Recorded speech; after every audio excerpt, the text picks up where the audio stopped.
Time waste ना करते हुए वीडियो में हम डिस्कस करेंगे overview, analysis, themes, poetic devices, expected questions. Video के एंड में हम सब कुछ रिवाइज करेंगे ताकि कुछ भूल ना जाए। टाइटल पे आते हैं, सुबह के सूरज की किरणें स्पीकर के कमरे पर पड़ रही हैं और जगा दिया है स्पीकर और उसके लवर को। इस पोइम में पोइट शो कर रहा है कि वर्ड ऑफ लव की मोर पावर है देन सन। बेसिकली इस पोइम में कॉन्फ्लिक्ट शो किया गया है प्राइवेट वर्ड ऑफ लवर और public word of time and duty के दरमियान। Private word of lover intimate और पर्सनल स्पेस होती है जो स्पीकर शेयर करता है लवर के साथ, जहाँ पे सिर्फ लव मैटर करता है, वो बाउंड नहीं होते सन के साथ। Public word of time and duty का मतलब है एवरीडे लाइफ, हमारी रोजमर्रा की जिंदगी, जहाँ पे पीपल फॉलो करते हैं वर्ड के रूल्स को, जैसे कि सन के शेड्यूल को। वो केयर करते हैं मनी और सोशल स्टेटस के बारे में। सन यहाँ पे रिप्रेजेंट कर रहा है बिजी आउटसाइड वर्ल्ड को और वो फॉलो करता है स्ट्रिक्ट शेड्यूल्स को। जबकि स्पीकर रिबेल कर रहा है सन की इस अथॉरिटी के अगेंस्ट। वो कहता है कि उसके लिए bedroom is a true centre of universe.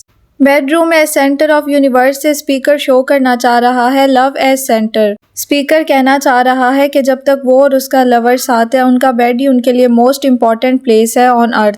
Speaker ignore कर रहा है टाइम को, जबकि रेस्ट ऑफ वर्ल्ड फॉलो करती है सन के शेड्यूल को। जबकि स्पीकर कह रहा है कि उसकी इंटीमेट पर्सनल स्पेस में सीजन और टाइम कुछ भी मैटर नहीं करता। बेसिकली वो रिजेक्ट कर रहा है एक्सटर्नल पावर और ड्यूटीज को।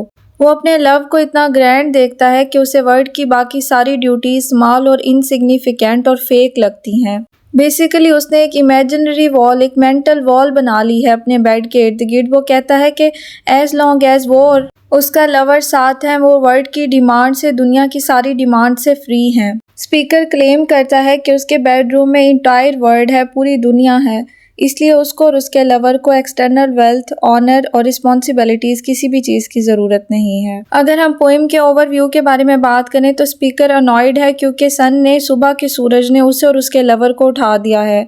वो सन की पावर को रिजेक्ट करते हुए कहता है कि उसका लव इतना स्पेशल है कि वो और उसका पार्टनर यूनिवर्स का सेंटर हैं और उसकी प्राइवेट वर्ड ऑफ लव ज़्यादा इम्पॉर्टेंट है public word of time, work and duties से। स्टैंजा 1 पे आते हैं, स्पीकर मॉक कर रहा है सन को। उसे कह रहा है बिजी ओल्ड फूल, मतलब कि सिली पर्सन, और अनरूली मतलब कि someone who does not follow rules.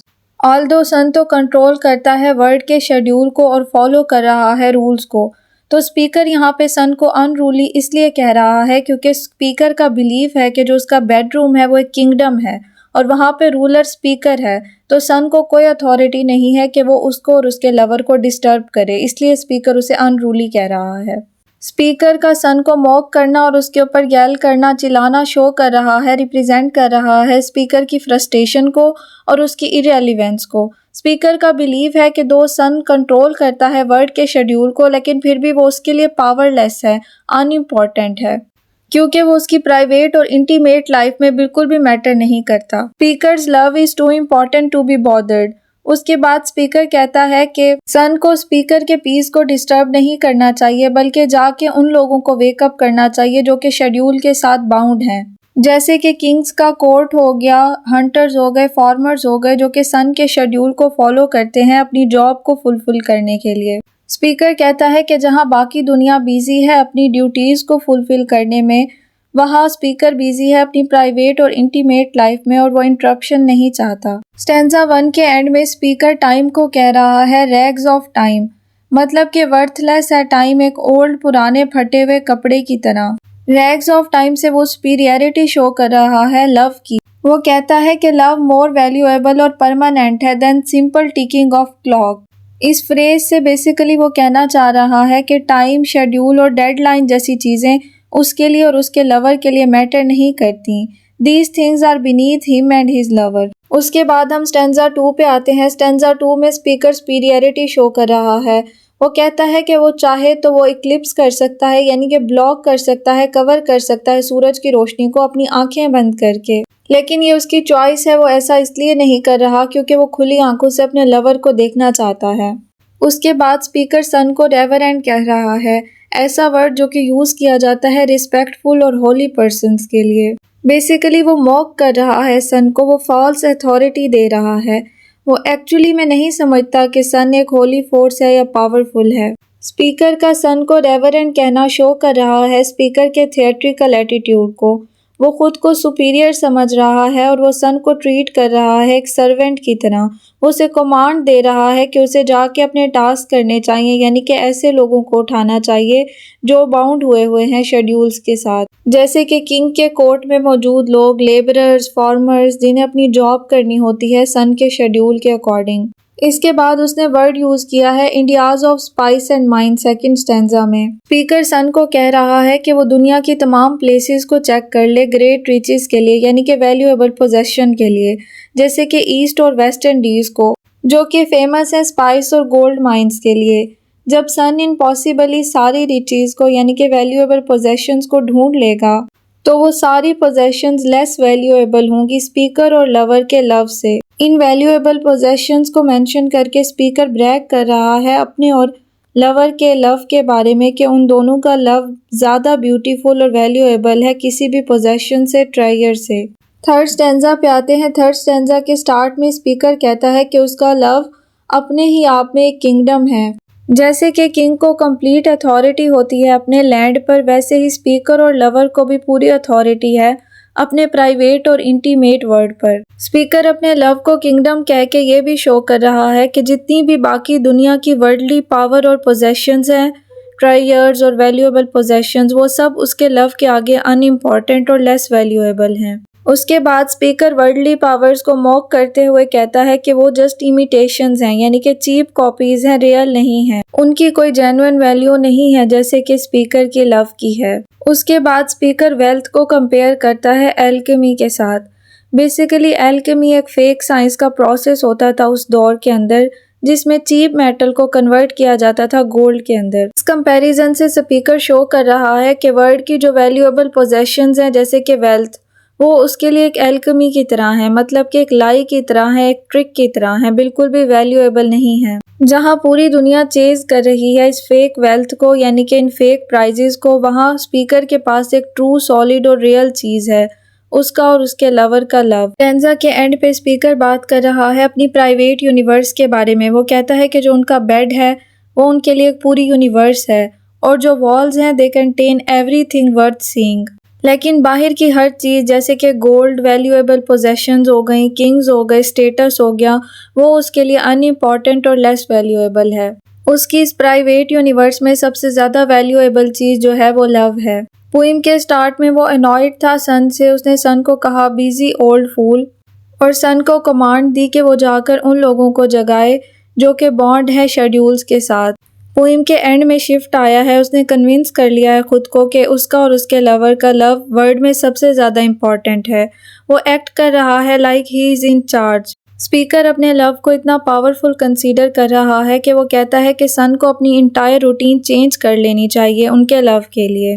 Speaker कहता है कि अगर सन को यूज़फुल होना है तो उसको अपनी जॉब छोड़ देनी चाहिए, अपना टाइम वेस्ट नहीं करना चाहिए दुनिया के क्रॉस ट्रैवल करने में, बल्कि उसको सिर्फ शाइन करना चाहिए उनकी प्राइवेट यूनिवर्स को, यानी कि उनके रूम को। स्पीकर की प्राइवेट यूनिवर्स में ही and the lover are only things that matter. कोई बाहर की वैल्यूएबल पोजेशंस उनके लिए मैटर नहीं करती।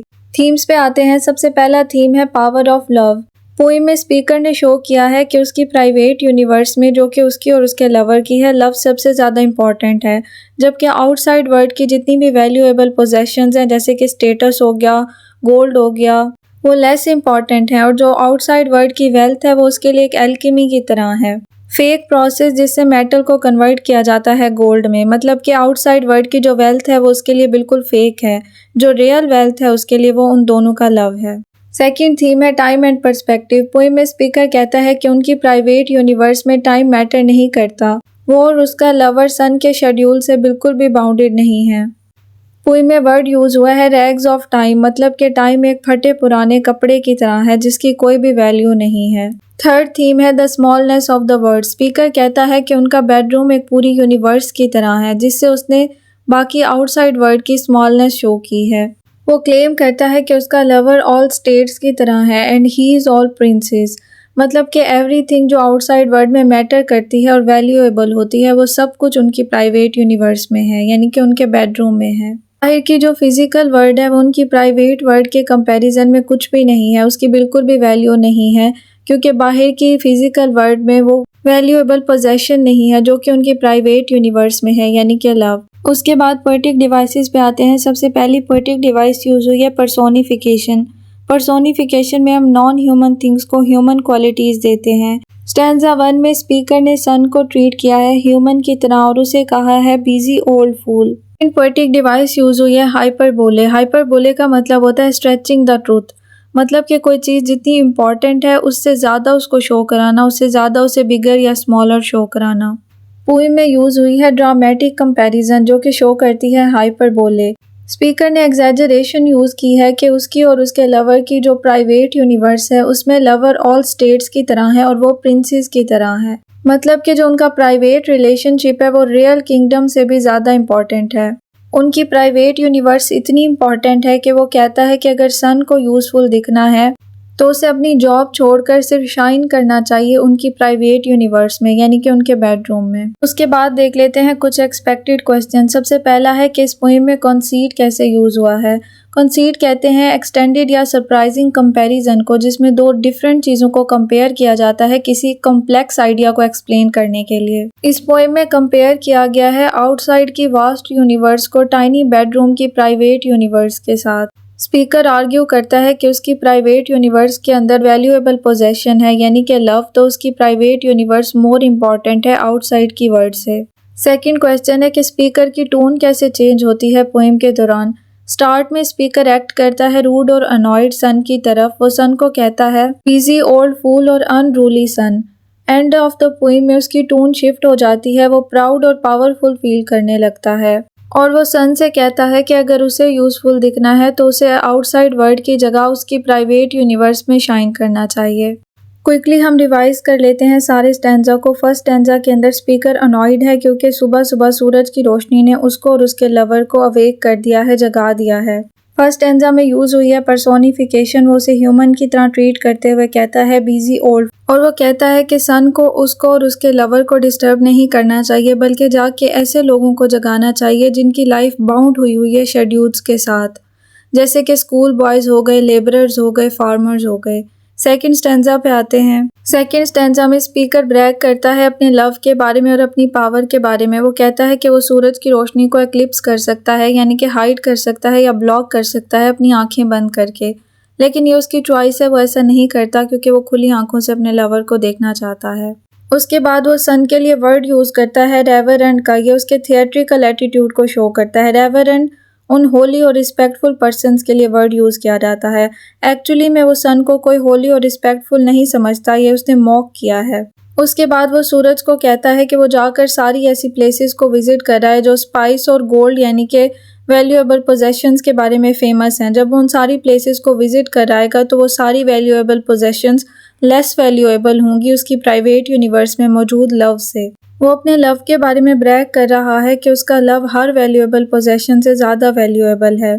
थर्ड स्टैंजा में वो अपनी प्राइवेट यूनिवर्स, अपने प्राइवेट किंगडम यानी कि अपने बेडरूम के बारे में बात करते हुए कहता है कि उनके बेडरूम में हर वो चीज़ मौजूद है जिसकी उन्हें ज़रूरत है।